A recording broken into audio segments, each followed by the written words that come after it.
In the next 2 hours, marchers will converge on downtown Lexington once again to fight for justice and racial equality. This will be the 10th night protesters will take to the streets to make their voices heard. And that's where we find LEX 18's Conroy DeLuce. She is live in front of Fayette County Courthouse in tonight's big story at 6. Hey, Conroy. Breonna Taylor, George Floyd. Those are just two of the names on the minds of those who are gathering here in downtown Lexington tonight as they pray, they march, and they think of those who have lost their lives at the hands of law enforcement. In Lexington, the protests have been mostly peaceful, and it was also peaceful for the first 2+ hours last night. Protesters spent time at Cheapside Park, a painful name and place for the black community, as it was the former slave trade site here in Lexington. Later, the march moved to the streets, down Short Street to Broadway, back to Limestone, and finally ending near UK's campus. Organizers said the longest an intersection was blocked was 8 minutes, symbolic of the number of times Breonna Taylor was shot by police inside her own home.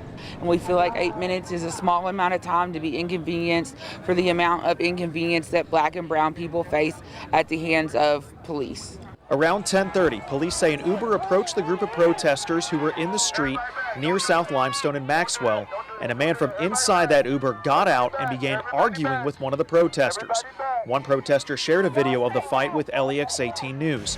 Several witnesses we talked to say the man who was inside the Uber threw the first punch, and the protester involved fought back in self-defense. We are not here to initiate violence, but as I have said several times throughout these peaceful protests, we will defend ourselves. We have every right to defend ourselves. After the brief fight, protesters returned to the county courthouse, promising to continue marching for justice, peace, and meaningful changes to police department procedures.